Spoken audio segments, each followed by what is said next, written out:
तथागत भगवान गौतम बुद्ध, बोधिसत्व विश्वरत्न डॉक्टर बाबासाहेब आंबेडकर आणि आज या ठिकाणी आपल्या धम्मसहलीमध्ये उपस्थित असणारे पूज्य भिक्खू राहुलो, पूज्य भिक्खू धम्मरतन, पूज्य बनते इद्दीपय्यो, उपस्थित आयुष्मान अशोक खरात परिवार आणि सर्व उपस्थित श्रद्धा संपन्न उपासक उपासिका, आज आपण या भूमीमध्ये आलेलो आहोत की ही भूमी बोधिसत्वाच्या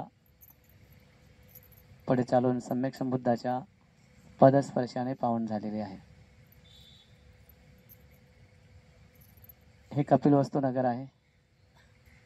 पूर्वीच्या कालावधीमध्ये शुद्धधन राजा या ठिकाणी राहत होता आणि या शुद्धधन राजाचे 3 महाल होते, जे त्याने आपल्या पुत्रासाठी त्याला युवराज म्हणत होते. तर त्यासाठी ते बनवलेले होते. उन्हाळ्यासाठी सेपरेट, पावसाळ्यासाठी सेपरेट, हिवाळ्यासाठी सेपरेट, की त्याला कुठल्याही ऋतूमध्ये कुठल्याही प्रकारची तकलीफ होऊ नये, त्याचं मन अशांत होऊन तो प्रवर्जित होऊ नये, हा एक त्या पाठीमागचा प्रमुख आणि मुख्य उद्देश होता. कारण की ज्यावेळेस सिद्धार्थ जन्मला तर त्यावेळेस अशीत नावाचे जे ऋषी होते तर त्यांनी हिमालयाच्या पायथ्याशी ध्यान साधना करून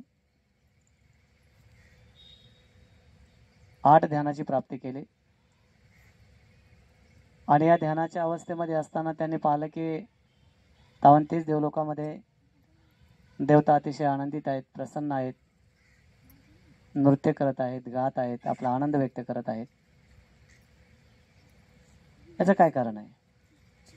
आणि म्हणून ते तिथून अंतर्धान होतात, 33 देवलोकामध्ये जातात आणि तिथे गेल्यानंतर त्या देवतांना विचारतात की तुम्ही एवढे हर्षनिर्भर का झालेले आहात? तर त्यावेळेस ते म्हणतात की मुनिवर, खाली जम्बूद्वीपामध्ये बोधिसत्व उत्पन्न झालेले आहेत की जे पुढे चालून बुद्ध होतील आणि ते ज्यावेळेस बुद्ध होतील ते धम्म प्रकाशित करतील तर त्या धम्माचा लाभ आम्हाला होईल. तो आनंद आम्ही व्यक्त करत आहोत.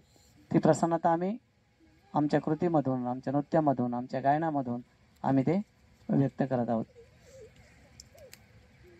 आणि मग जसाही तो बुद्ध हा शब्द ऐकतो तर बुद्ध शब्द ऐकल्यानंतर तो अतिशय प्रसन्न होतो, आनंदित होतो आणि बुद्ध शब्दाचे जे काही तरंग आहेत तर ते तरंग तो स्वतः अनुभव करतो. आणि मग तिथून अंतर्धान होतो, पाहतो की कोणत्या ठिकाणी आहेत तो कपिलवस्तूमध्ये. मग इथे येतात ते. इथे आल्यानंतर राजपुत्र झोपलेला असतो आणि राजवाड्याच्या बाहेर ते मुनिवर उपस्थित असतात. त्याच्यासोबत त्यांचा पुतण्या, त्याचं नाव नरदत्त, तो सोबत असतो, त्याला सोबत घेतात.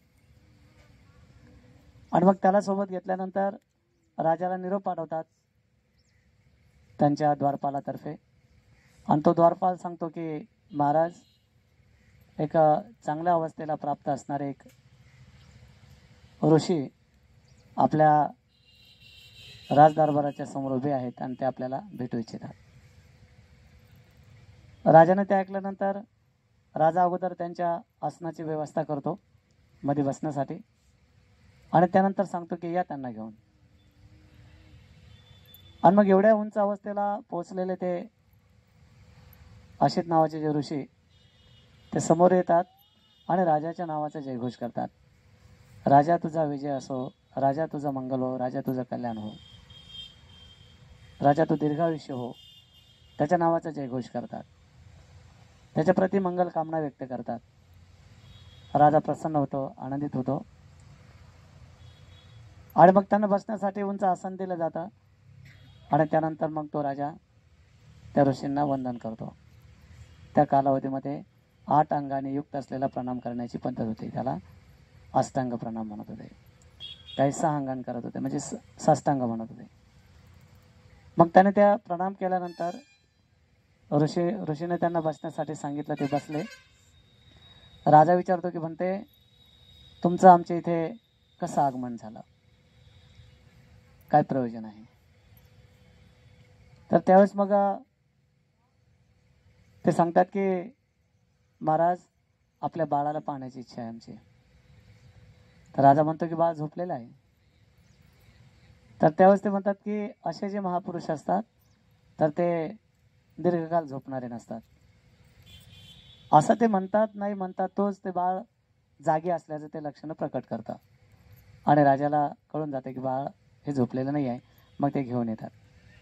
मग दोन्ही हातावरती असं घेऊन येतो, राजा घेऊन येतात. त्याच्यासोबत त्यांचे जे असतील ते बघितल्यानंतर त्या बाळाचे पाय ऑटोमॅटिकली त्या ऋषीच्या कपाळाला लागतात. 8 ध्यानाचा धनी आहे. खूप उंच अशा प्रकारची अवस्था आहे त्यांची. त्या बोधिसत्वाचे पाय त्या ऋषीच्या कपाळाला लागतात. आणि मग असं बाळ ठेवण्यात येतं. आणि ज्यावेळेस तो त्या बाळाच्या अंगावरचे पूर्ण लक्षणं पाहतो, तर त्यावेळेस मग तो म्हणतो काय, निसंदेह हा बालक सम्यक संबुद्ध होणार आहे. कुठल्याही प्रकारचा संदेह नाही, सम्यक संबुद्ध होणार आहे. असा तो बाळाला हातामध्ये घेतो आणि आपला ध्यानाच्या माध्यमातून पुढच्या भविष्याच्या दृष्टिकोनातून तो पाहतो त्याचा काय होणार आहे. तर त्यावेळेस त्यांना ते कळून जातं, त्यांना ते समजतं की हा बुद्ध होणार आहे. मग तो बुद्ध होणार आहे. तो ज्यावेळेस बुद्ध होईल तर त्यावेळेस मी कुठे असेल, मी कुठे उत्पन्न झालं, कारण ते वयोवृद्ध असतात. आणि मग ते त्यांच्या लक्षात येतं की मी 8 ध्यान प्राप्त केलेले आहेत, 4 रूपी आणि 4 अरूपी, की जिथे रूप नाही आहे. मग हे जे काही वरचे 4 ध्यान आहेत, त्यापैकी 5वं, 6वं, 7वं आणि 8वं यापैकी कुठल्याही ध्यानाला प्राप्त होऊन कोणताही व्यक्ती जर शरीर त्यागतो तर तो अरूप ब्रह्मलोकामध्ये उत्पन्न होतो. तिथे रूप नसते. आणि तिथे जे आयुप्रमाण असतं ते कल्पाचं आयुप्रमाण असते. प्रचंड सुख शांती असते, पण रूप नाही आहे तिथे. तर विद्या आत्मसात करू शकत नाही, त्या व्यक्तीला त्याचा लाभ होऊ शकत नाही. आणि मग हे ज्यावेळेस तो पाहतो की इकडे हा बुद्ध झालेला असेल, मी शरीर त्यागलेलं असेल आणि मी अरूप ब्रह्मलोकामध्ये उत्पन्न झालेला असेल, तर मग मला या सद्धर्माचा लाभ नाही होणार आहे. म्हणून सुरुवातीला ते हसतात, बाळाला घेऊन प्रसन्न होतात, आनंदित होतात. आणि ज्यावेळेस त्यांच्या लक्षात येतं की मी इथे नसणार आहे, हे बुद्ध होतील त्यावेळेस, अरे मला लाभ नाही होणार, तर त्यावेळेस ते आश्वास प्रश्वास टाकून रडायला सुरुवात करतात. आणि या दोन्ही गोष्टी ज्यावेळेस शुद्धोधन पाहतो तर त्यावेळेस तो विचारतो, तो म्हणते, आपण अगोदर हसलात, प्रसन्न झालात, आनंदित झालात, आणि त्यानंतर आश्वास प्रश्वास टाकून आपण रडत आहात, माझ्या बाळाला काही विघ्न तर नाही ना? तर त्यावेळेस ते म्हणतात, नाही महाराज, बाळाला कुठल्याही प्रकारचं विघ्न नाही आहे. बाळ अगदी सुखरूप आहे. मी जे रडत आहे तर मी माझ्या स्वतःसाठी रडत आहे. निसंदेह हा बालक पुढे चालून सम्यक संबुद्ध होणार आहे. आणि हा ज्यावेळेस सम्यक संबुद्ध होईल तर त्यावेळेस मी मृत्यूला प्राप्त झालेलो असेल आणि अरूप ब्रह्मलोकामध्ये उत्पन्न झाला असेल, तर मला त्यांच्या विद्येचा लाभ नाही होणार आहे. म्हणून मी माझ्या स्वतःसाठी रडत आहे, अश्रू ढाळीत आहे. राजा मग त्याची जी चिंता असते ती दूर होते. परंतु जी दुसरी चिंता आहे तर त्याने राजाचं घर, राजाच्या मनामध्ये घर केलेलं असतं.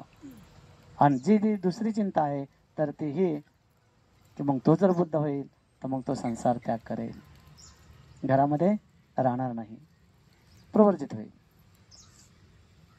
आणि मला तर गादीचा वारच पाहिजे, मला तर माझा मुलगा संसारामध्ये पाहिजे.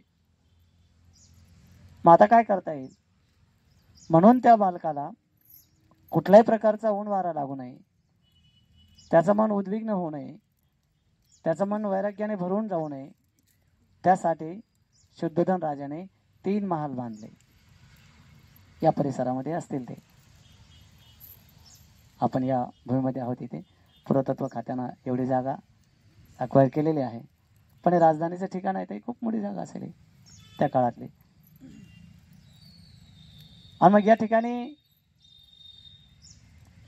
राहत असताना, वावरत असताना राजा एवढी काळजी घेत होता की त्याला कुठल्याही प्रकारचा मनाला दुःख निर्माण करून देणारं जे काही प्रसंग असेल, जी काही घटना असेल, तर ती त्याला दिसणारच नाही याचा राजा प्रयत्न करत होता.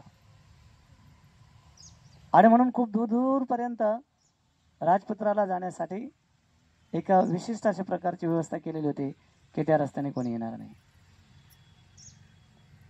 परंतु निसर्गाचा नियम आहे की ज्यावेळेस त्या व्यक्तीच्या पारमिता परिपक्व होतात तर त्या व्यक्तीला साखरदानाने जरी बांधून टाकला तर तो व्यक्ती बराबर प्रवर्जित होतो.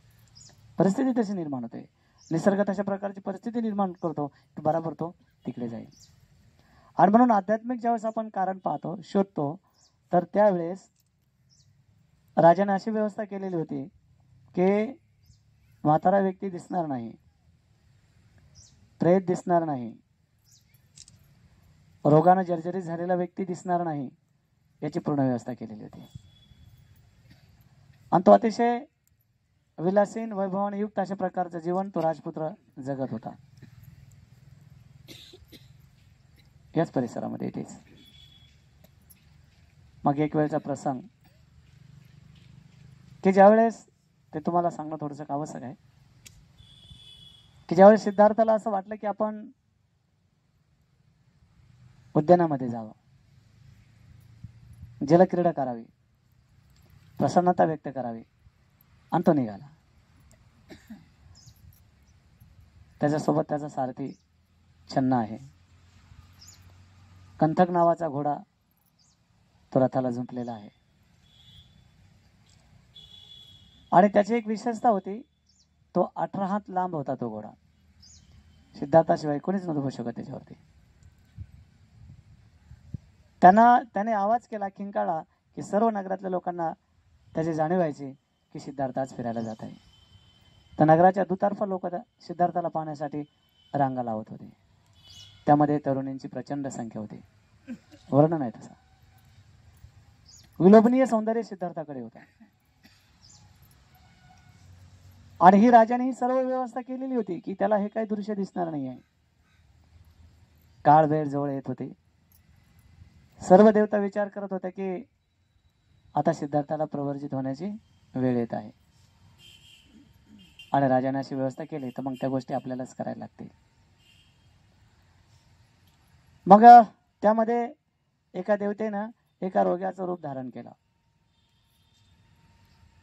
आणि तो व्यक्ती रस्त्याच्या कडेने बाजूने तळमळत आहे, रोगाने किंकाळत आहे, विलाप करत आहे, रडत आहे. आणि फक्त दोघांनाच दिसतंय, तिसरा कोणालाच नाही दिसत. एक त्या सारथ्याला दिसतंय आणि एक सिद्धार्थाला दिसतं. आणि हे दोघ जण कुठे निघाले? उद्यानामध्ये. आणि सिद्धार्थ त्याकडे पाहतो तर सिद्धार्थ विचारतो, म्हणतो, वो छन्ना, हा व्यक्ती असा कसा आहे? तर त्यावेळेस तो छन्ना सांगतो की तो म्हणतो की प्रत्येक व्यक्तीच्या जीवनामध्ये ही अवस्था येणं आहे. याला जरा म्हणतात, याला व्याधी म्हणतात, रोग म्हणतात. मग काय ती माझ्या जीवनामध्ये येईल? तर हा महाराज शरीराचा धर्म आहे की ते रोगाला प्राप्त होतं. त्याचं मन खिन्न होतं, अप्रसन्न होतं, परेशान होतो. तो म्हणतो नाही जायचं उद्यानामध्ये, चल वापस. आज तिथूनच ते वापस येतात, उद्यानात नाही जात. ते वापस आल्यानंतर मग तो त्याच्या खुर्चीवरती तिथे बसतो. मग त्याचं मन लुभावण्यासाठी वाद्य वाजवणारेही तरुणीच असतात. त्याचा अंतपूर अतिशय भारी असतं, त्याचं वेगळं वर्णन आहे भारी. गाणाऱ्याही अतिशय सुंदर सुमधुर आवाजामध्ये गाणाऱ्याही तरुणी असतात, नृत्य करणाऱ्याही तरुणी असतात. आणि तो तिथे बसतो आणि ते त्यांचं सुरू असतंय. हा याचा विचार करत राहतो, आपलं डोकं टेबलावरती ठेवतो आणि झोपल्यासारखा तो पडून राहतो विचार करत. आणि ते विचार करतायत की आपण ज्याच्यासाठी गातो ज्याच्यासाठी नृत्य करतो, ज्याच्यासाठी वाद्य वाजवतो, तो झोपला. मग ते झोपून जातात. हा झोपलेला नसतो. राजा विचारतो, हो माझा मुलगा कसा आहे? तर त्यावेळेस राजाला सांगण्यात येते की महाराज, तो उद्यानामध्ये नाही गेला, तो वापस आला. राजा अजून परेशान होतो. मग तो अजून चांगला कडक पहारा ठेवा की त्याला काही असं वेगळं दृश्य दिसणार नाही. मग यामध्ये काही दिवस निघून जातात. अजून परत सिद्धार्थ म्हणतो की मला उद्यानामध्ये जायचंय,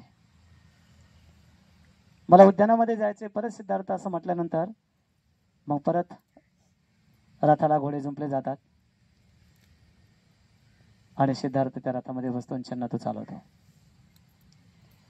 पुढे गेल्यानंतर मग दुसरी देवता एका म्हाताऱ्या व्यक्तीचं रूप धारण करते.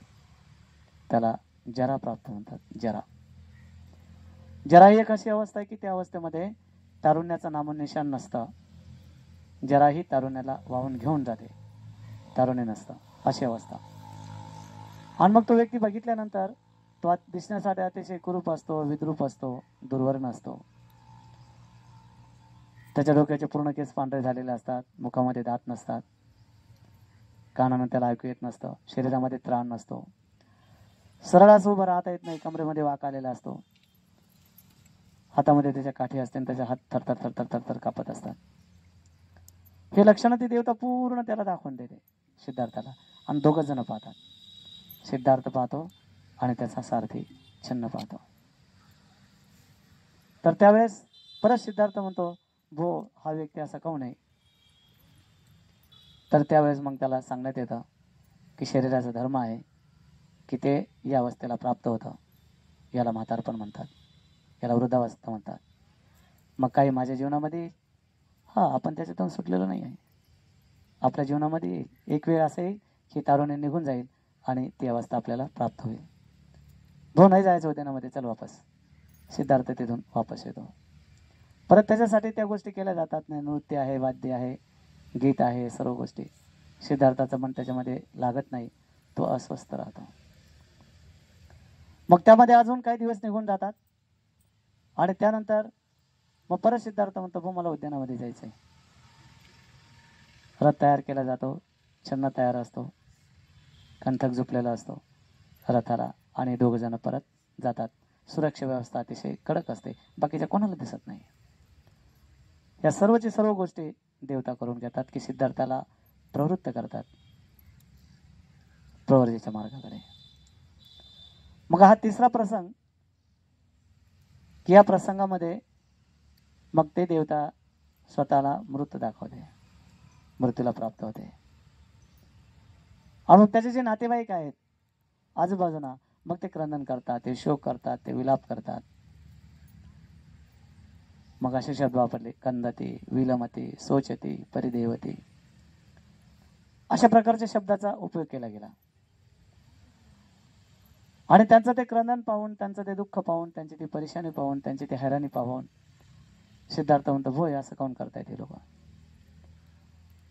तर त्यावेळेस सिद्धार्थाला तो छन्न सांगतो की महाराज, हा व्यक्ती मृत झालेला आहे, त्याचे नातेवाईक त्याच्यासाठी रडत आहेत. आता त्याचा विषय संपला, त्याची अंत्ययात्रा जात आहे.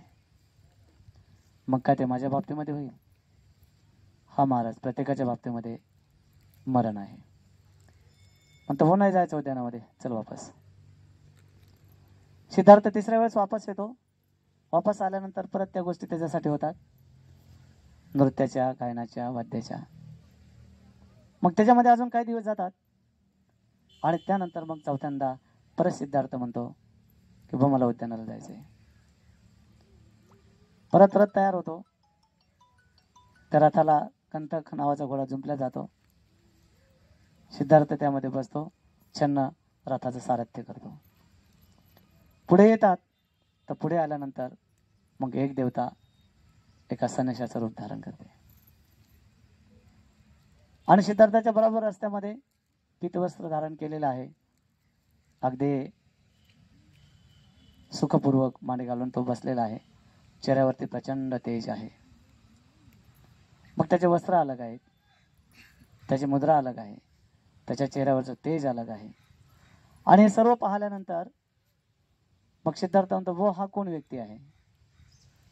तर त्यावेळेस चन्न सांगतो की महाराज हा जो व्यक्ती आहे तर हा व्यक्ती अगोदरचे आपण जे दृश्य बघितले ना म्हणतो हा तर त्याच्यातून मुक्त होण्यासाठी हा प्रयत्नशील आहे. मग काय तसा मार्ग आहे असू शकतो, शोधावा लागेल. आणि तसं सांगितल्यानंतर मग त्याला एक मार्ग त्याच्यातून मिळतो. तो म्हणतो अरे असं पण आहे, त्याच्यातून आपण वाचू शकतो. आणि मग तो खूप प्रसन्न होतो, आनंदित होतो सिद्धार्थ. तो म्हणतो हो चल उद्यानामध्ये. आणि मग तो उद्यानामध्ये जातो. उद्यानामध्ये तो जलक्रीडा करतो, स्नान करतो. हे बाजूला पुष्करणी दाखवलेली आहे, इकडे पण आहे तिकडे पण आहे. त्या पुष्करणीमध्ये कमळाचे फुलं आहेत, एकाच प्रकारचे आहेत आता इथे दाखवलेले. पण त्या कालावधीमध्ये 5 वर्णाचे फुलं असायचे, 5 रंगाचे कमळाचे फुलं. आणि अतिशय सुंदर, अतिशय चांगल्या प्रकारचं पिण्याचं पाणी त्यामध्ये हा तिथे जाऊन स्नान करत आहे. खूप आनंदित, खूप प्रसन्न. आणि त्यानंतर मग वापस आल्यानंतर परत त्याचा फॉलोअप घेतला जातो राजाकडून. तो सिद्धार्थाचा अतिशय आनंदित आहे, प्रसन्न आहे. राजा प्रसन्न होतो की त्याला काय दिसलं का. म्हणतो काय नाही दिसलं. कोणाला दिसतच नाही, ते फक्त 2च जण आहेत, चन्न आणि सिद्धार्थ यांना दिसते. आणि मग ते वापस आल्यानंतर मग सिद्धार्थ ठरवतो. तोपर्यंत सिद्धार्थाला एक बाळ झालेलं असतं. त्या बाळाचं नाव सिद्धार्थाला विचारण्यात येतं की तुम्हाला पुत्ररत्नाचा लाभ झालेला आहे, बाळाचं काय नाव ठेवायचं. बाळ जन्मला हा शब्द ज्यावेळेस सिद्धार्थ ऐकतो तर तो अप्रसन्न होतो, तो आंतरिक दुःखी होतो. आणि अशा प्रकारचं तो म्हणतो की माझ्या प्रवर्याच्या मार्गामध्ये बाळाच्या जन्माने एक खूप मोठं संकट निर्माण झालं. आणि त्या संकटाची तुलना तो त्या काळातल्या एका घटनेला अनुसरून सांगतो की असं म्हटलेलं आहे की हिंदू धर्मामध्ये सूर्याला आणि चंद्राला गिळणारा एक राहू नावाचा एक ग्रह आहे नाही का. त्या संप्रदायामध्ये त्याचं वर्णन आहे की तो सूर्याला पण गिळतो, चंद्राला पण गिळतो. आणि सूर्याला गिळण्याचं सामर्थ्य त्याच्यामध्ये आहे, चंद्राला गिळण्याचं सामर्थ्य त्याच्यामध्ये आहे. तर तो राहू सूर्यासाठी, चंद्रासाठी एक खूप मोठा संकट झाला नाही का. मग राहू जसा सूर्य आणि चंद्रासाठी संकट आहे तर तशाच प्रकारचं या बाळाचा जन्म होणे माझ्या प्रवर्तीच्या मार्गामध्ये त्या राहूसारखं संकट आहे. म्हणतो बाळाचं नाव राहुल ठेवा. सिद्धार्थ सुचवतो बाळाचं नाव राहुल ठेवा. आणि बाळाचं नाव राहुल ठेवलं जातं. आणि मग तिथून पुढे म्हटलं गेलं की मग आता मात्र पूर्ण त्याचं जे मन आहे ते वैराग्यानं भरलेलं आहे. कुठल्याही परिस्थितीमध्ये आता तो संसारात राहू इच्छित नाही. आणि मग तो जातो, आपल्या धर्मपत्नीला बघतो, आपल्या बाळाला बघतो आणि निघून जातो, संसाराचा त्याग करतो. तर बोधिसत्वाच्या संसार त्यागाला की ज्या जीवनामध्ये, ज्या शरीरामध्ये ते बुद्धत्व प्राप्ती करणार आहे तर त्यांच्या संसार त्यागाला महाभिनिष्क्रमण म्हणतात. महाभिनिष्क्रमण.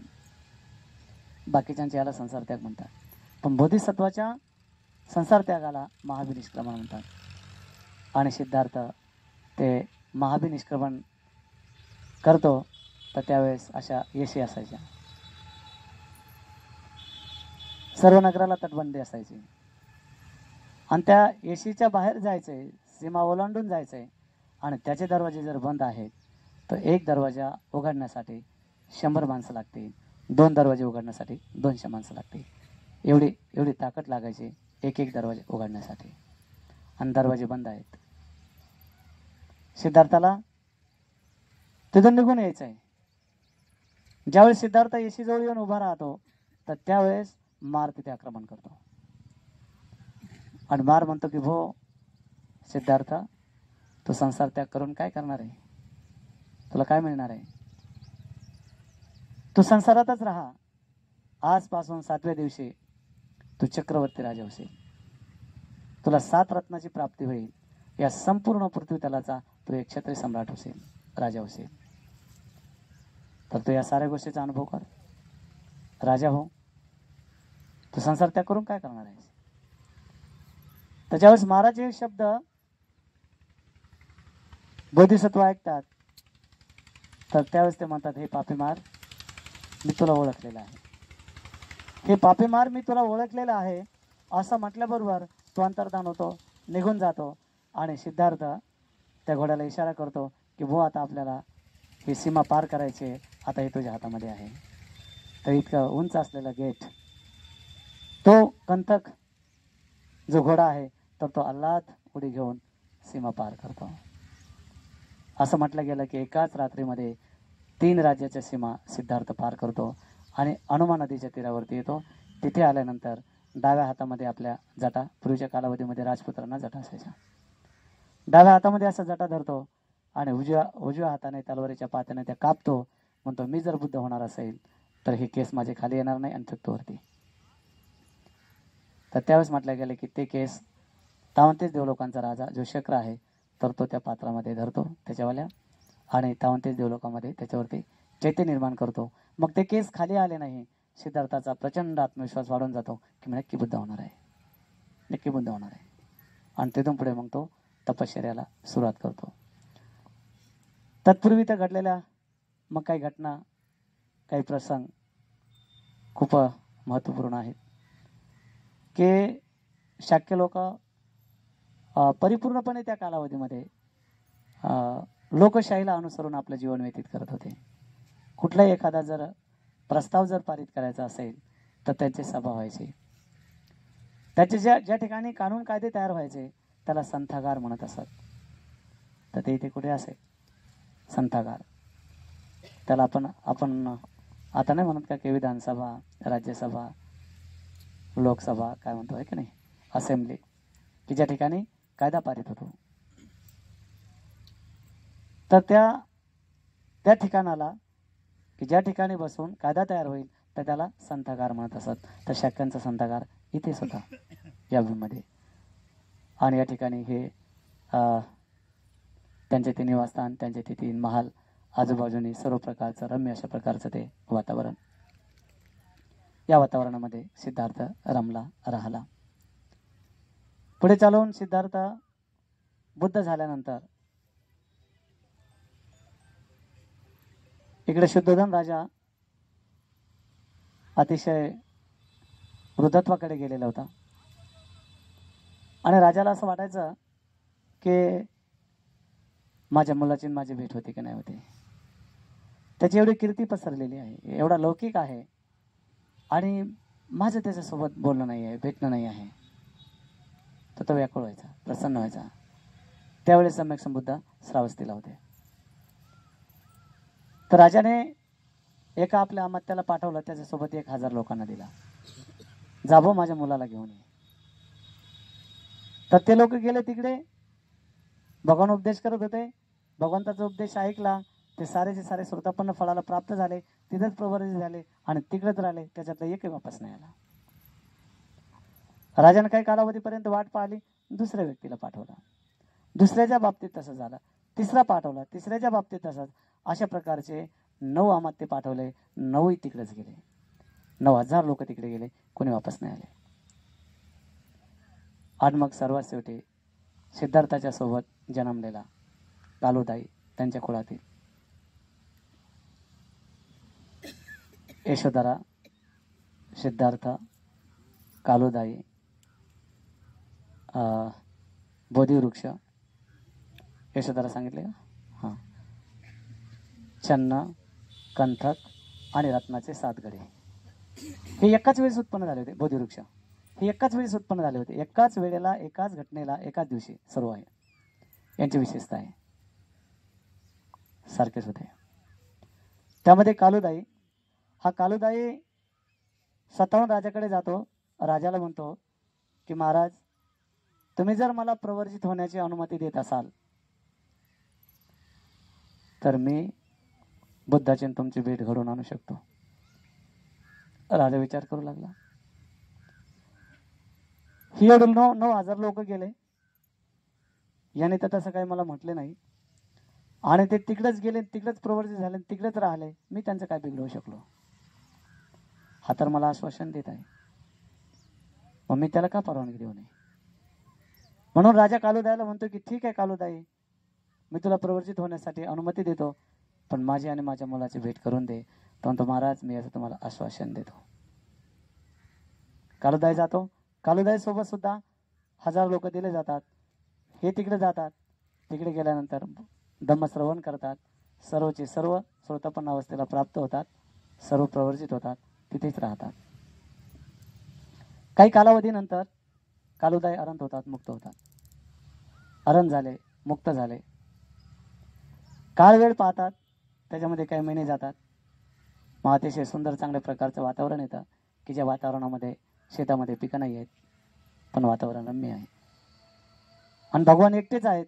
तर त्यावेळेस कालुदाई जातो भगवंताकडे आणि 3 वेळेस अभिवादन करतो. एका बाजूला बसतो, म्हणते वातावरण खूप छान आहे, ऋतू खूप छान आहे. आणि अशा प्रकारचं वर्णन करायला लागल्यानंतर मग भगवान म्हणतात कालुदाई तू काय म्हणू इच्छितो?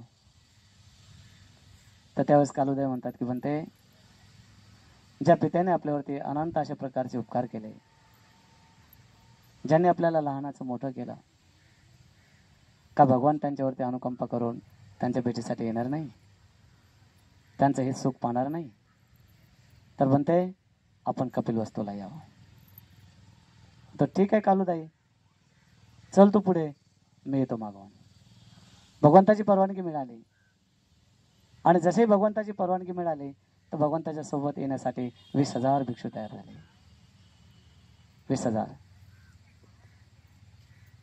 मग काय आपले चिवर शिवत होते, काही चिवराला कलर देत होते, त्या बाकीच्या वस्तू आपल्या आटपत होते. मग अशा प्रकारचं करून सम्यक संबुद्धासोबत 20,000 भिक्षू आहे, एवढा मोठा संघ आहे. आणि मग जसाही हा निरोप मिळाला तर कालुदाई तिथून अंतर्धान होतात. कपिलवस्तूला शक्याच्या राजमहालाच्या वरती राजाला दिसतात आणि मग राजाला सांगतात की महाराज सम्यक संबुद्ध येत आहेत. राजा आनंदित होतो, प्रसन्न होतो आणि मग पुढे चालून त्यांची सर्व व्यवस्था की भगवंताचा कोणत्या ठिकाणी मुक्काम होणार आहे, कोणत्या ठिकाणी भगवंताच्या भोजनाची व्यवस्था होणार आहे. तर मग तो पुढे येतो. पुढे आल्यानंतर त्या नगरातल्या साऱ्या लोकांना सांगतो की सम्यक संबुद्ध इथे येणार आहे, सम्यक संबुद्ध येणार आहे. असं ऐकल्याबरोबर सर्व संप्रदायाचे लोक भगवंताच्या आगमनाची वाट पाहत आहेत आणि अतिशय स्वागत करण्यासाठी उत्सुक असतात. सर्व 20,000 भिक्षूंच्या भोजनाची व्यवस्था तयार होऊन जाते. भगवान तिथे उपदेश करतात, भिक्षू संघाचं भोजन होतं. आणि मग ज्यावेळेस कालुदाईची भोजनाची वेळ येते, कालुदाई इथे येतो कपिलवस्तूला. शुद्धोधन राजाचे इथं भोजन घेतो आणि शुद्धोधन राजाला सांगतो की महाराज आता सम्यक संबुद्ध या नगरापर्यंत आलेले आहेत. परत वापस येतो. तिथून भगवान किती अंतर चालणार आहेत, कोणत्या ठिकाणी जाणार आहेत, मग तिथल्या लोकांना सांगतो. मग ते लोक तयारीमध्ये राहतात. भगवान आपले पाय 20,000 भिक्षूचे असं येतात. असं करून करून कालुदाई सम्यक संबुद्धाला कपिलवस्तूला इथे घेऊन येतात.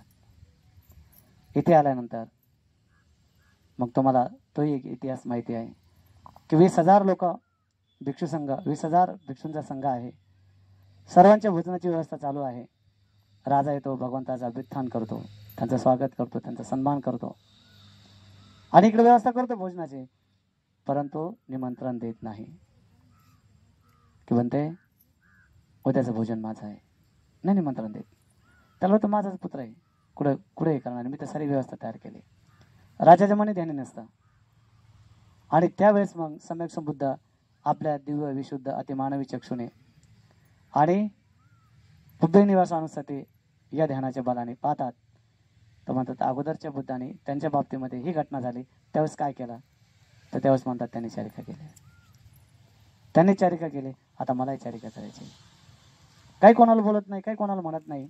आपला काळ वेळ पाहतात, भिक्षापात्र हातामध्ये घेतात आणि याच कपिल वस्तूमध्ये चारिकेसाठी निघतात. त्यावेळेस सर्वात अगोदर यशोधरा पाहते.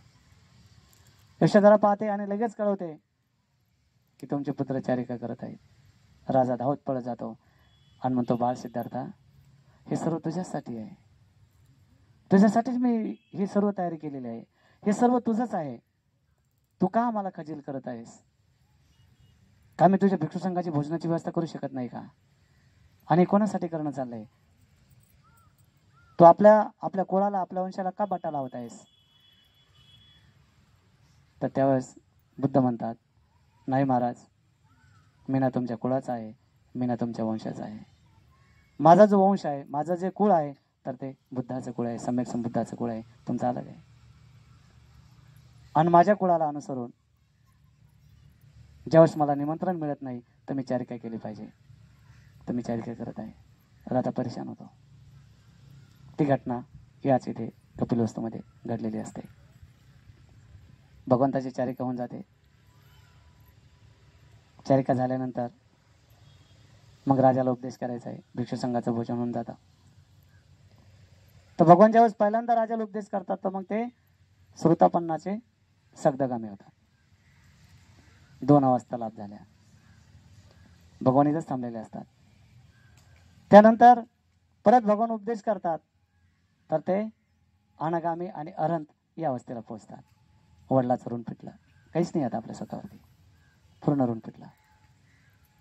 त्यासाठी आलेले असतात. राजा अतिशय प्रसन्न होतो, आनंदित होतो. त्याच्या अगोदर एक घटना घडलेली असते, ती तुम्हाला सांगतो. की ज्यावेळेस भिक्षू संघामध्ये बुद्ध बसलेले असतात तर त्यांच्या शरीरातून रश्मी पसरलेल्या असतात. कलर, दाताचा रंग पांढरा आहे, रक्ताचा रंग आहे. जे काही धमध्वजावरती जे रंग दिसतात आपल्याला ते त्यांच्या शरीरातून पसरलेले असतात. एकदम स्ट्रॉंग अशा प्रकारचे व्हायब्रेशन. त्याच्यामध्ये जो कोणी मध्ये येतो तर तो अतिशय प्रफुल्लित होतो, आनंदित होतो. त्याची सर्व व्याकुळपणा, बेचैनपणा निघून जातो. आणि तेवढ्या कालावधीमध्ये यशोदारा आपल्या बाळाला सांगते की बाळा, मी आतापर्यंत तुला हे सांगत आले की हे तुझे पिता आहेत, ते तुझे पिता नाही आहेत. तुझे पिता ते श्रमणामध्ये बसलेत ना, ते सिंहासारखे, ते तुझे पिता आहेत. बुद्धाकडे बोट करते आणि ते तुझे पिता आहेत, हे तुझे आजोबा आहेत. तोपर्यंत राहुलाला हे माहिती नसतंय की त्याचे वडील कोणते आहेत. तो शुद्ध धनालाच वडील समजत जातो. आणि मग ते त्याला जाणीव करून देते की त्यांच्याकडे अमाप धनसंपत्ती आहे, तुझा आणि तुझ्या धनसंपत्तीचा हिस्सा त्यांना माग. आणि मग तो येतो राहुल, तर त्याला कोण अडवणार आहे? मग बुद्धाच्या बाजूला बसतो आणि मग तो आपला जो काही भाग आहे, जी धनसंपत्ती आहे, तो मागायला लागतो. त्यावेळेस बुद्ध म्हणतात, ही भौतिक धनसंपत्ती तर माझ्याकडे काही नाही आहे, पण आध्यात्मिक अशी धनसंपत्ती आहे की जी सारखी सोबत असेल, कल्याण करणारी असेल, हित करणारी असेल. आणि मग त्यावेळेस मागे मागे मागे मागे मागे मागे मग विहारापर्यंत येतात. इथे शाक्य लोकांनी भगवंताच्यासाठी त्या काळातला 1 कोटी रुपयाचा निगृधाराम विहार निर्माण केलेला होता. मला असं वाटतं हा जो चैत्य दिसतो त्या कदाचित त्याचं एक प्रतीक म्हणून सम्राट अशोकाने हा निर्माण केलेला असावा. 1 कोटी रुपये खर्च करून शाक्य लोकांनी, आणि त्या निगृधाराम विहारामध्ये सम्यक संबोधने फक्त 1च वर्ष वास केला. कपिलवस्तूला ते उदाहरण आहे. मग इथे विहारामध्ये आल्यानंतर भगवान सारिपुत्ताला सांगतात की आयुष्मान, याला प्रवर्जित करा. आदेश मिळाला, सारिपुत्त त्याला प्रवर्जित करतात. आणि मग तेव्हापासून सामनेराला, म्हणजे भिक्षूंना सामनेर सोबत ठेवण्याची परवानगी मिळाली, अनुमती मिळाली. तोपर्यंत नव्हती, फक्त भिक्षूच्या सोबत राहत होते, तेव्हा ती परवानगी मिळाली. राहुल यांच्यासोबत राहू लागला, सारिपुत्त पंथी सोबत. आणि ही बातमी शुद्धोधन राजापर्यंत पोहोचली. धावत पळत आला. तो पाहतो तर नातू प्रवर्जित झालेला आहे. आणि त्यावेळेस मग तो भगवान बुद्धाला विनंती करतो, याचना करतो की बनते, आपल्या प्रवर्जित होण्याने माझ्या छातीमध्ये एक बाण रुतला. शुद्धोधन राजाचे शब्द आहेत की तुम्ही प्रवर्जित झाले तर त्यावेळेस माझ्या छातीमध्ये एक बाण रुतला, तर म्हणते त्याचं अपार अतिव अशा प्रकारचं दुःख आहे. आणि तो बाण काढण्याचं तर सोडूनच द्या, परंतु राहुल प्रवर्जित झाला तर त्या बाणाच्या शेजारी दुसरा एक बाण येऊन रुतला, तर बनते मला किती दुःख झालं असेल, मी किती कष्टी असेल, मी किती परेशान असेल. बनते तुम्ही नाही जाणू शकत हे. तर मी विनंती करतो, मी याचना करतो की बनते यापुढे कोणत्याही मुलाला जर प्रवर्जित करायचं असेल, कोणत्याही व्यक्तीला जर प्रवर्जित करायचं असेल तर त्याच्या मातापित्याची परवानगी घ्यावी. तो नियम इथून तयार झाला. या शाक्य लोकांनी बांधलेल्या या निगृधाम विहारामध्ये तो निर्माण झाला. भगवान बुद्धाने त्याला उपदेश केला, प्रसन्न केला, आनंदित केला, राजाला वाटा लावला आणि सर्व भिक्षूंना एकत्र केला आणि तो नियम तयार केला की आयुष्मानानो, यानंतर कोणाला जर प्रवर्जित व्हायचं असेल तर त्याच्या मातापित्याची परवानगी घ्या. तो नियम इथे तयार झाला आणि अशा प्रकारे मग इथून ह्या घटना घडत गेल्या, हे प्रसंग घडत गेले आणि त्याही नंतर मग त्यांचा जो भाऊ आहे, सक्का मावस भाऊ आणि सक्का सावत्र भाऊ, काय नाव त्याचं? जोराने सांगा. हा, नंद आहे. कोणाचा मुलगा आहे नंद? महाप्रजापती गौतमीचा. ठीक आहे. तर महाप्रजापती गौतमी आणि महामाया ह्या दोघे जणी सख्या बहिणी. आणि महाप्रजापती गौतमीचा हा नंद नावाचा मुलगा आणि सिद्धार्थ हा महामायाचा. तर यांच्या काही दिवसाचा अंतर आहे, म्हणजे जास्त दिवसाचा फरक नाही. म्हणून महाप्रजापती गौतमीने सिद्धार्थाला आपल्या स्वतःच्या अंगावरचं दूध पाजलेलं आहे आणि त्याला लहानाचं मोठं केलं. तर त्या नंदाच्या बाबतीमध्ये यांचा 7 ताळाचा महाल होता, सिद्धार्थ शुद्धोधनाचा. आणि मग बुद्ध त्यांच्या इथे भोजनाला गेले. ज्या दिवशी नंदाची प्रवर्जा होणार आहे, ज्या दिवशी नंदाचा राज्याभिषेक होणार आहे, ज्या दिवशी नंदाचं लग्न होणार आहे, तर त्या दिवशी भगवान त्यांच्या घरी जात आहेत. म्हणतात आता जर हा संसारामध्ये अडकला तर हा परत त्याच्यातून निघू शकणार नाही. भगवान त्यांच्या घरी जातात. 7व्या मजल्यावरती भगवंताला भोजन असतं. भोजन झाल्यानंतर आपलं भिक्षापात्र उचलतात आणि नंदाच्या हातात देतात. तर नंद हे भिक्षापात्र आहे. तर नंद हा सम्यक संबुद्धाच्या सन्मानाखाली दबलेला, झाकलेला, तो कसं नाही म्हणणार. हातात भिक्षापात्र घेतलं, निघला. मग भगवान पहिला ताळ उतारतात, दुसरा ताळ उतारतात, त्यांच्या पाठीमागे हळूहळू हळूहळू हळूहळू नंद येत आहे, बाकीचे येत आहे. भगवान आता पात्र घेतील, मग पात्र घेतील, आता पात्र घेतील, मग पात्र घेतील. अशा प्रकारचा विचार करत करत करत एकदम खाली येतात आणि मग अंगणातून पुढे जातात, निघतात भगवान पुढे. नंदाला त्याच्या पाठीमागे जावं लागतं. तर तेवढ्या कालावधीमध्ये नंदाची होणारी जी पत्नी आहे जनपद कल्याणी, तर तिच्या ज्या दास्या असतात तर ते तिला सांगतात. ते त्यावेळेस स्नान करून आपले केस खिडकीमध्ये वाळवत राहते. तर राजपुत्राची होणारी पत्नी अतिशय सौंदर्य संपन्न, तिला येऊन सांगतात की बघ तुझा होणारा पती त्या बुद्धाच्या पाठीमागे जात आहे आणि जो कोणी व्यक्ती त्यांच्या पाठीमागे जातो तो प्रवर्जित होतो, तो वापस येत नाही. मग तुझ्या आलं कसं? ते हैराण झाली, परेशान झाली. ती त्याच अवस्थेमध्ये पळत जाते आणि नंदाच्या कानामध्ये म्हणते, अहो स्वामी लवकर या. तिचे शब्द आहेत कोणाचे? जनपद कल्याणीचे, जी नंदाची होणारी पत्नी आहे. त्या दिवशी तिचं लग्न होणार आहे, त्या दिवशी त्याचा राज्याभिषेक होणार आहे आणि त्या दिवशी नंद भगवंताच्या मागे मागे मागे मागे जात आहे. भगवान येतात या विहारामध्ये. नंद येतो, सारीपुत्र असतात, महामोगलान बंतीचे असतात, बाकीचे भिक्षू असतात आणि त्या सर्वांच्या समोर मग भगवान नंदाला विचारतात, नंद प्रवर्जित होतो? आता प्रवर्जित व्हायचंय का त्याला? बिलकुल नाही. त्याला लग्न करायचं आहे, त्याला राजा व्हायचं आहे, त्याला भौतिक सुख अनुभव करायचं आहे, त्याला प्रवर्जितशी काही देणं नाही आहे. पण भगवंताच्या सन्मानाखाली दबलेला, झाकलेला, भगवंताला म्हणू शकत नाही की मी नाही होत म्हणून. म्हणतो ठीक आहे बनते, ठीक आहे बनते, सारीपुत्र याला प्रवर्जित कर.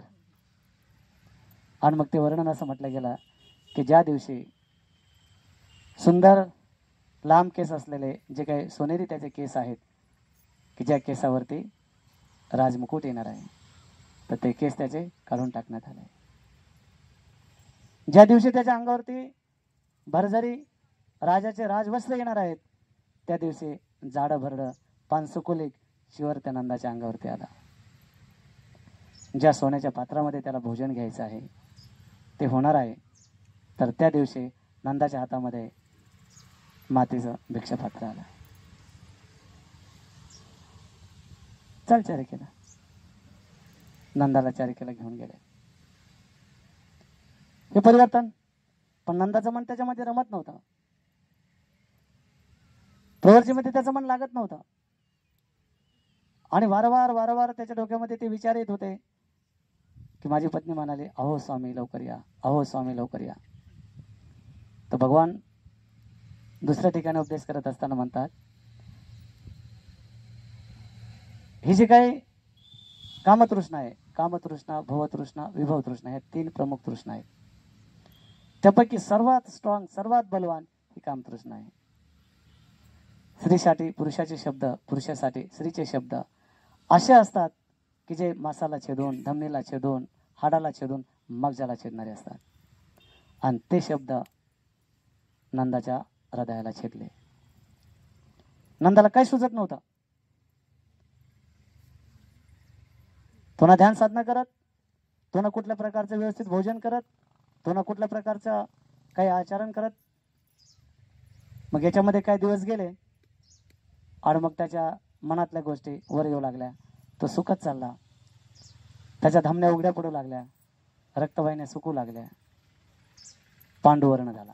त्या काळातला एक रोग आहे पांडुवर्ण. एकदम पेल झाला तो. आणि मग तो आपल्या सहब्रह्मचार्यांच्या सोबत व्यक्त होऊ लागला, मला नाही राहायचं प्रवर्जित, मला जायचं घरी. मग एकानं दुसऱ्याजवळ, दुसऱ्यानं तिसऱ्याजवळ असं करता करता ती बातमी बुद्धापर्यंत आली. आणि मग भगवान स्वतःहून नंदाकडे जातात. नंदा, दहा बनते, तू माझ्यासोबत 33 लोकांमध्ये चारिकेला चालतो. तर त्यावेळेस तो म्हणतो की म्हणते, मी पृथक जन आहे, तुम्ही सम्यक संबुद्ध आहे, तुमच्याकडे सर्व प्रकारचं बुद्धीचं बल आहे, माझ्याकडे काय आहे, मी कसा येईल? अरे मी माझ्या बलाने घेऊन जातो तुला. मग ठीक आहे म्हणते. आणि मग तो इथं उपदेश केला म्हणून तो सांगू लागलो मी ते या भूमीमध्ये. मग सम्यक संबुद्धाने आपल्या वृद्धीच्या बलाने नंदाला घेऊन चालले. ते घेऊन जात असताना हिमालयाच्या भागाकडून चालले. असं जात असताना तर हिमालयाच्या पृष्ठभागावरती वरती भगवान बुद्धाने आपल्या वृद्धीच्या बलाने एक माकडी दाखवली. माकडणीकडे काही सौंदर्य असतं का? माकडी नाही का? आणि ती पण कशी की तिचं पुढचं नाक कापलेलं, हा जो समोरचा भाग आहे हा जळलेला, सेप तोडून टाकलेली आणि ती खाली पडलेली. आता तिच्याकडे काय सौंदर्य आहे का? काहीच नाही आहे. आणि तिथून जवळून जात असताना भगवान त्याचं लक्ष तिकडे वेधतात. म्हणतात, नंद ते काय आहे बघ. तो म्हणते ती माकडी. ठीक आहे चल. मग तिथून मग ते 33 देवलोकामध्ये घेऊन जातात. आणि 33 देवलोकामध्ये गेल्यानंतर शक्र आणि त्याच्या 500 अप्सरा भगवंताचं स्वागत करण्यासाठी येतात. मग भगवंताचा शक्र स्वागत करतो आणि म्हणतो की म्हणते मला काम आहेत, मी जात आहे, म्हणते यांना थोडा उपदेश करा. त्याच्या ज्या अप्सरा असतात त्यांना.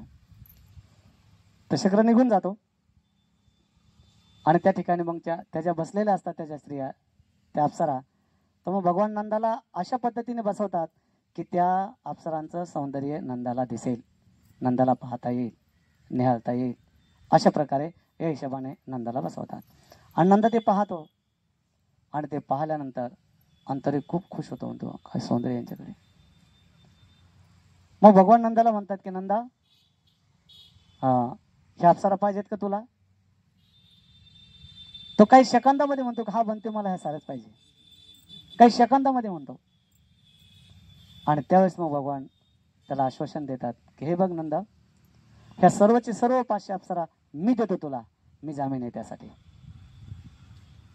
पण अट आहे, शर्त आहे. मग तो म्हणते काही अट सांगा, काही शर्त सांगा, मला मान्य आहे. आणि माझा भगवंतावरती विश्वास आहे की भगवान ते मला नक्की देतील. ठीक आहे चल, मी सांगितलेला धर्मविनयाचं पालन करायचं. आणि आल्यानंतर मग आता मात्र नंदाला त्या 500 अप्सरा भेटणार आहेत. आणि म्हणून भगवान बुद्धाने जे काय भिक्षूचे पातिमोक्ष संवरशील आहेत, पातिमोक्ष शील आहेत, इंद्रिय संवरशील आहेत, आजीवन पारिशुद्धशील आहेत, या शीलामध्ये प्रतिष्ठित झाला. होता अगोदर, पण कडक्याने पालन करू लागला. त्यानंतर आनापानसती आहे, विपश्यना आहे, या या या ध्यान साधनेचा अभ्यास करू लागला. अगोदर नव्हता करत. मग काय होऊ लागलं की तो जसा याच्यामध्ये घडून गेला, आता हे जर मी करतोय तर मग भगवान मला त्या 500 अप्सरा देत आहेत, अशा प्रकारे. आणि मग ज्या वेळेस त्या अप्सरा भगवान त्याला दाखवतायत, त्याला सांगतायत आणि त्याला विचारतायत की नंदा, ह्या अप्सरा सुंदर आहेत का तुझीवाली ती जनपद कल्याणी सुंदर आहे? तर त्यावेळेस नंद काही सेकंदामध्ये उत्तर देतो, म्हणते या अप्सरांच्या सौंदर्याच्या समोर माझी ती जनपद कल्याणी त्या माकडणीसारखी. आता ती जनपद कल्याणी गेली निघून. आलंबन कोणाचं होता? तिच्यावाला होता. वारंवार शब्द कोणाचे घुमत होते त्याच्या मनामध्ये, कानामध्ये? जनपद कल्याणीचे. अहो स्वामी लवकर या, अहो स्वामी लवकर या. आता गेले निघून. आता डोक्यामध्ये काय आहेत? त्या 500 अप्सरा आहेत. मग ठीक आहे, मी तुला ते देतो, चल करी ध्यान साधना. आणि बस नंद लागला ध्यान साधनेला.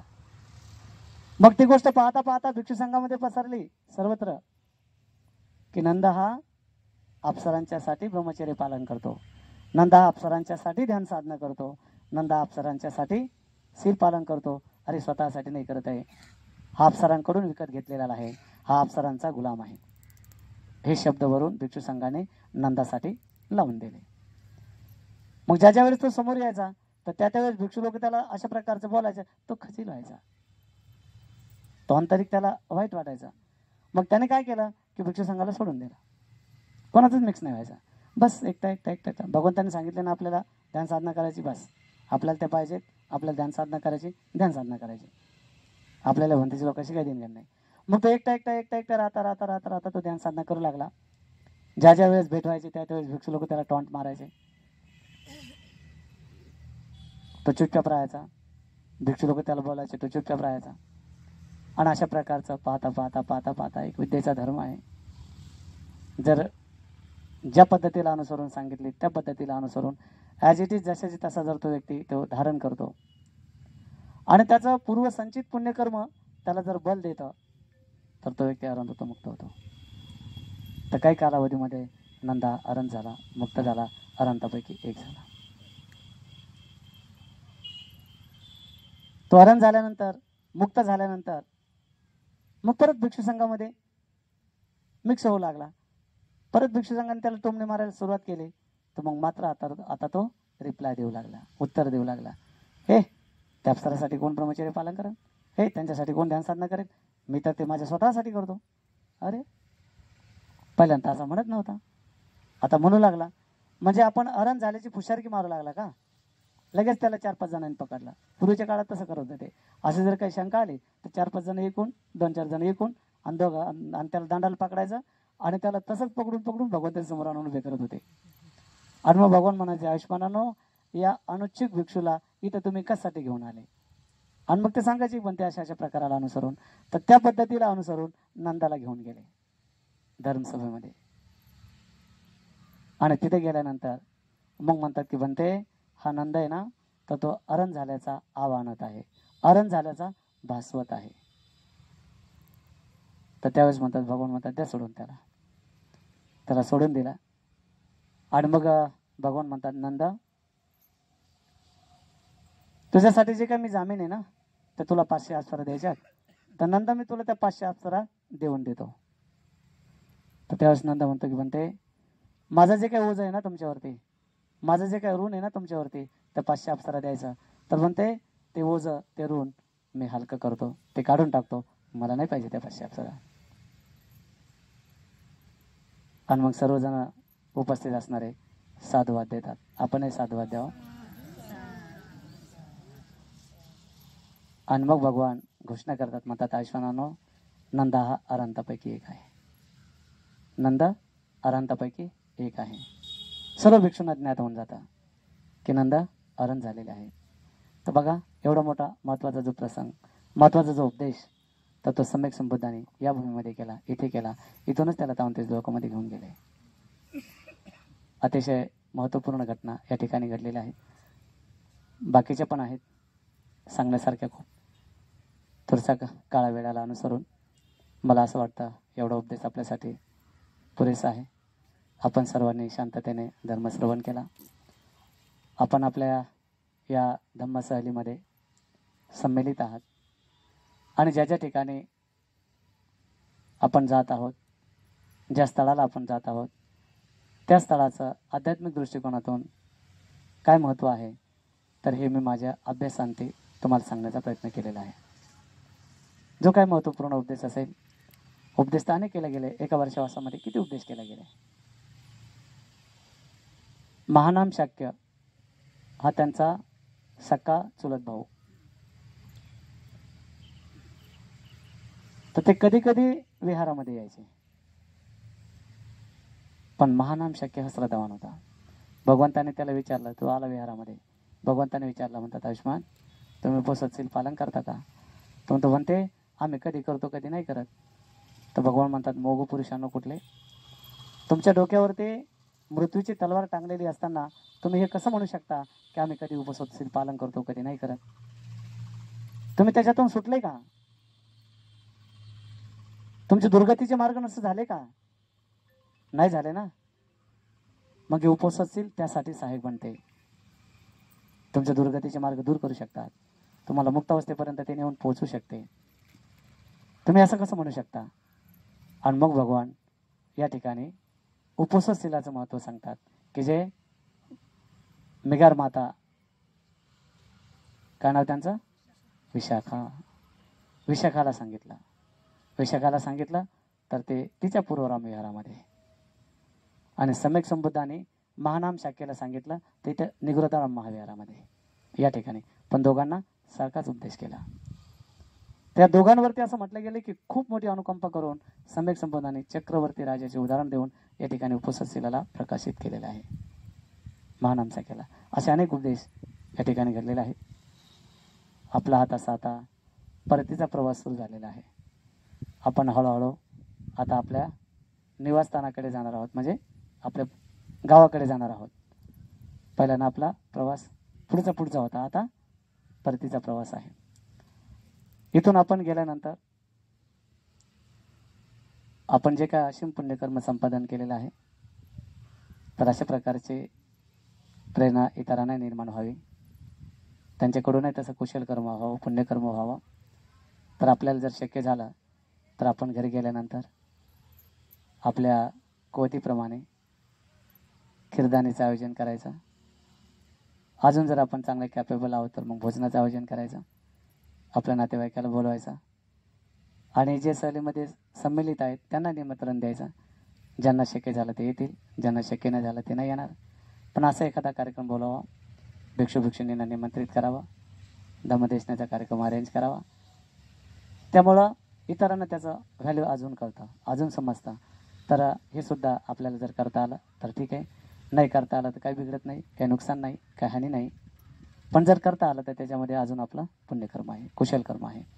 किंवा आलो आम्ही या स्थळाला जाऊन, पवित्र भूमीला जाऊन वंदन करून आलो, त्या प्रित्यर्थ आम्हाला हा कार्यक्रम अरेंज करायचा आहे. बरेच लोक करतात, केला पाहिजे, पण नाही केला तर काही बिघडत पण नाही आहे. तर त्यामुळं ही गोष्ट पण आपण जर शक्य झाली तर ती करावी. जात असताना आता काही दिवस बाकी आहेत, कमी दिवस बाकी आहेत. तसं आपण या भूमीमध्ये इकडे येतो तर ज्या धर्मामुळे आपली हानी होते, ज्या धर्मामुळे आपलं नुकसान होतं, जे धर्म आपल्याला दुर्गतीला घेऊन जातील, तर ते धर्म क्षीण करण्यासाठी, ते धर्म दुर्बल करण्यासाठी हे पुण्यकर्म सहाय्यक बनते. तर काही गोष्टी आपल्याला स्वतः करायला लागतात, त्यानंतर मग ते सहाय्यक बनते. म्हणून आपसामध्ये मैत्री भावना वाढवा, आपसामध्ये एकी वाढवा, करुणेची भावना ठेवा, आपुलकीची भावना ठेवा, दयाची भावना ठेवा.